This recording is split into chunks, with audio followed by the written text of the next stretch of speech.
Hey, I'm Adam Hamway, and we are still live from New York, or in my case, New Jersey. And you're wherever you are. You're watching Works from Home. For the next half hour, you're going to see music and performances by a whole lot of folks working in and around New York City, using nothing but their talents and whatever gear they have at their home to make their art.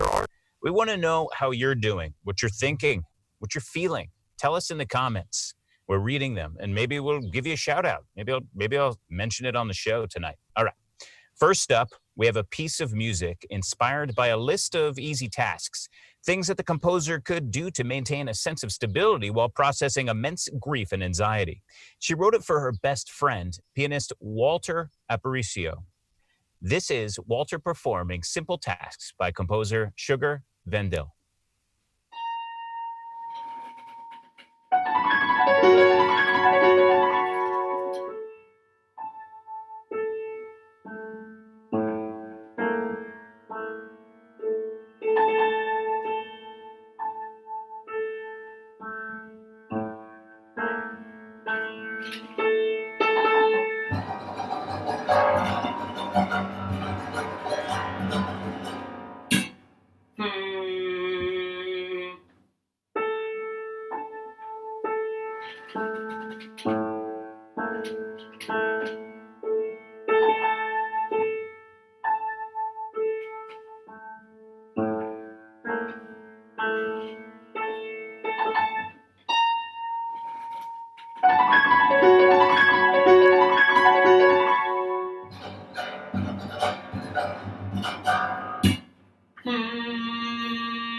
That was Walter Aparicio performing Simple Tasks by composer Sugar Vendil, who also shot the video with him in Hell's Kitchen in Manhattan.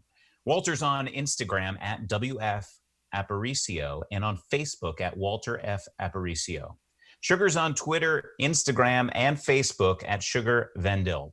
Want to give them some sweet cash money to show your appreciation of their music? Use at Sugar Vendil on Venmo. And I know what you're thinking, and the answer is yes, they did paint that. These two guys, gosh. Our next performer is making his second appearance on the show, and there have only been 2 other shows. We like this guy. We really do. This is Curtis Stewart, way uptown in Inwood, performing his own arrangement of Don't You Worry About a Thing.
That was Curtis Stewart. He's a member of several renowned ensembles, and now he's posting new videos all the time with his own arrangements and original compositions.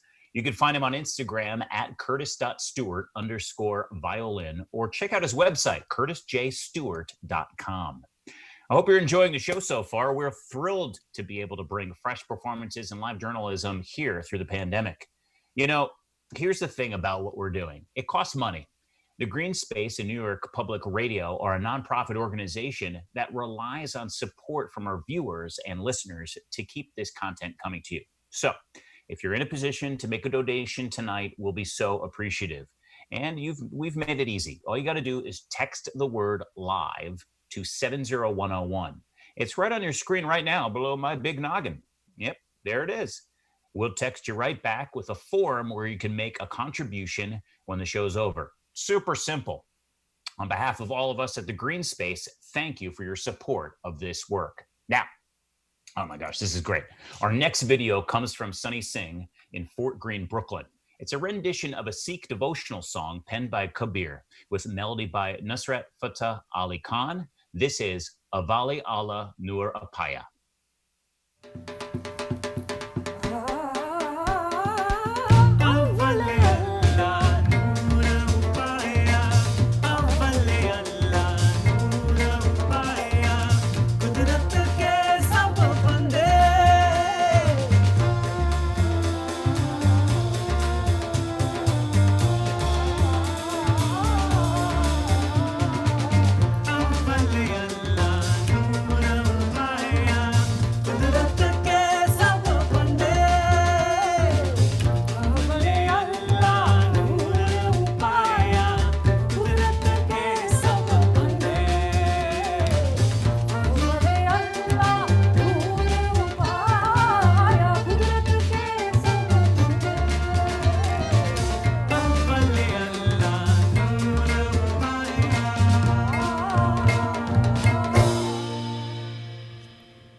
That was Sonny Singh on vocals, trumpet, dole, and creating the arrangement. Ganavia on vocals, Rohin Kamani on drums, Daro Beruzi on saxophone, Shahjahan Khan on rabab, and Yuka Tadano on bass. Sonny says this piece contains a prayer, which is the divine Allah created light, of which all beings were born, and from this one light the universe welled up. So who is good and who is bad? He wants to reflect on that in a time of growing white supremacy and authoritarianism in our country, and an overwhelming rebellion against it. Find him on Insta, Twitter, and Facebook at I Am Sonny Singh. Tip him and his crew on Venmo at Brooklyn Walla. Up next, we have something really special, a stop-motion video about the filmmaker's own experiences in school. This is Extra Credit by Angel Yao. You would always write down what to say before raising your hand. But by the time you finish the period, the teacher is asking another question. You're always afraid to ask to go to the bathroom because you have to raise your hand and ask the teacher, and then you have to pick a partner. And what would you talk about during the walk to the bathroom? Polly Pocket? Balloon animals? Your cactus spiky? Johnny, you're so stupid. Apples are red. Why did you color that in yellow? You want to say, there are yellow apples too, Carl. They're called Golden Delicious. But you just keep your eyes down and color your chicken with an apron on it. You have to answer 3 questions to determine if you will continue English as a second language class. What color is the sky? Blue. Favorite food? Chow fun.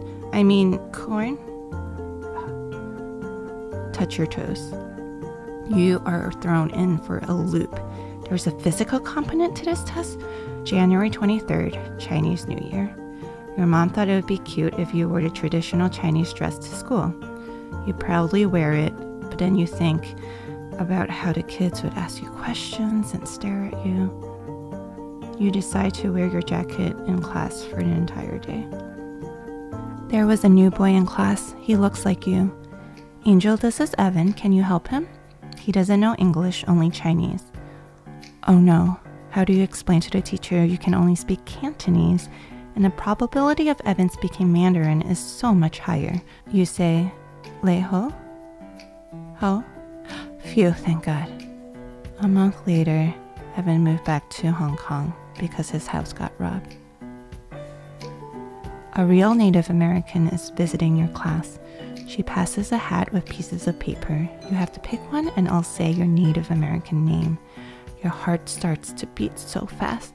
She is going to say your name means smartest, funnest, specialist girl. It's almost your turn, and she gets interrupted by something. When she returns, she skips you and goes straight to Michael. You'll never know what Sitting Bull means. What you mean. If you put chapstick over the side of the Scantron, it will just pass through the machine and not mark anything wrong. You'll always remember that rumor. For this math test, it's time to use it. Oh no, you have lip gloss instead. You try anyway. Your teacher makes you redo the test because there was glitter all over the Scantron for some reason. It's a new standardized test. Essay writing. You got this. The question is, what is the importance of agriculture? Wow, easy. You write how it is important to have different groups of people, how that helps to see different things, how 2 pages and 1 hour later you realize something. Wait, is agriculture not the same as culture? You look at the time and sadly continue writing how learning about other groups of traditions is very useful. Look at the questions first and the keywords so you know what to answer as you are reading the passage. Remember this trick? Remember this trick? Okay. Writing destroys memories and weakens the mind. What? This is interesting. You keep reading. Once people had acquired the means to write and read their thoughts and the thoughts of others, they relied less upon the contents of their own memories. Wow, you are peaked. You read it a second time actually. You only answer 2 questions before time was up. The teacher gives you the gold medal for the most beautiful, intricate, detailed science project your mom did. You were called to the principal's office. Shit, they figured it out. They found out that your mom had been doing all your projects and history reports and landscape drawings all this time.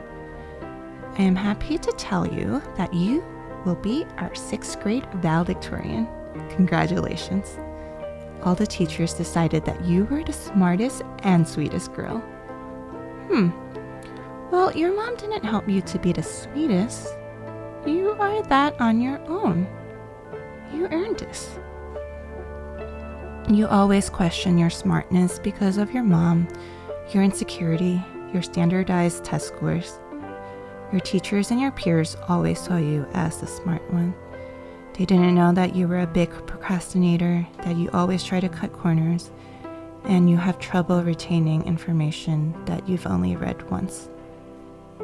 You reconnect with your 4th grade teacher 14 years later.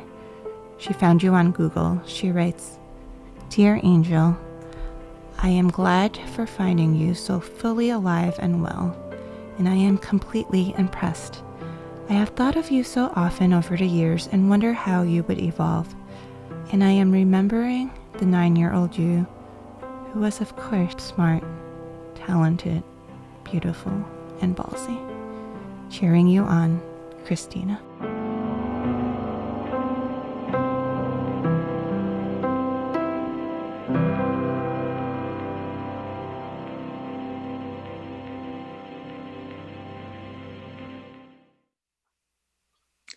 That was Extra Credit by Angel Yao with music by Samuel D. Nobles. Angel's in Woodhaven, Queens in real life, IRL, as the kids say. But you can find her online on the interwebs at Angel Yao on Twitter and at Yao Angel on Instagram. See what I did there? Give her a dime on Venmo. She's at Angel-Yao.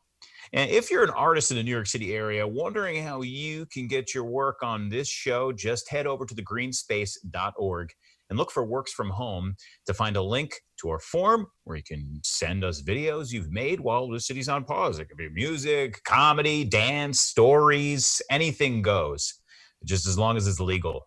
We get a lot of illegal videos and it's not fun to sort. We've dropped the link to the submission form in the comments, okay? So just look for that. All right, our next video comes from a 28-year-old critically acclaimed American composer, music director, virtuoso, violinist, and violist. This is Edward W. Hardy performing his own string trio arrangement of Carlos Gardel's El Dia Que Me Quieras.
That was El Dia Que Me Quieras, The Day That You Love Me, by Carlos Gardel, arranged and performed by Edward W. Hardy. He's on all the social media, Facebook, Instagram, YouTube, Patreon, at Edward W. Hardy. Same handle on Venmo if you want to toss him a few bucks for being rad. You could also toss me a few bucks if you'd like. Nah, don't do that. You don't have to. Now, if you take one member of the Grammy-winning Ataka Quartet and you pair him up with one member of the Grammy-winning ensemble Snarky Puppy, mix them up in Bed-Stuy, Brooklyn, What you get is an experimental dance piece created almost entirely from processed viola sounds. It hasn't won any awards yet, but it might. Check it out.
That was Bad Dance Moves with Nathan Schramm on viola and Justin Stanton on synth bass. And by the way, that's their title, not my opinion. I love those dance moves. They were fantastic.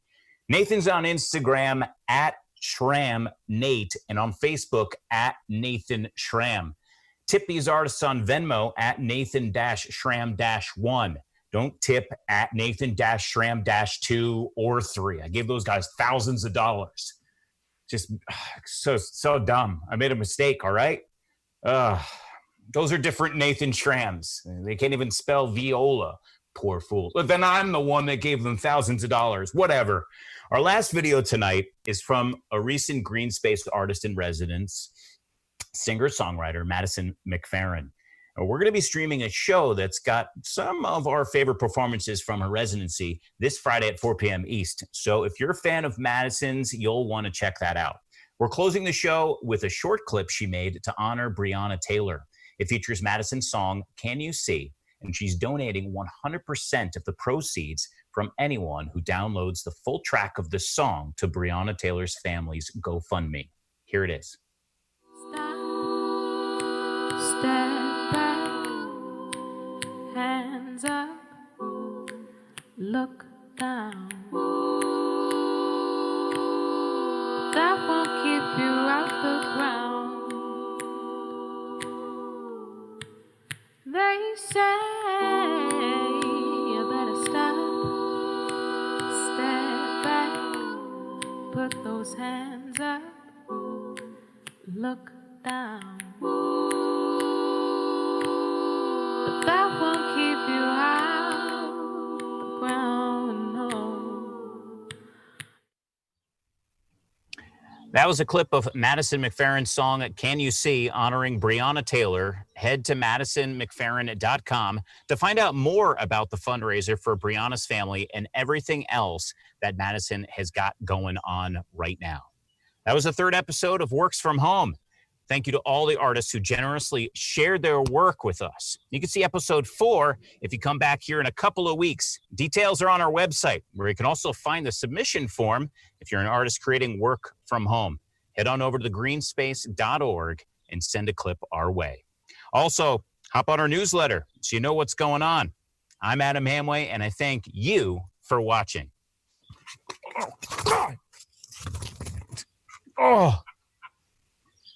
Oh, ow, that hurt. Yeah, I'm okay, guys. I'm okay, Bill.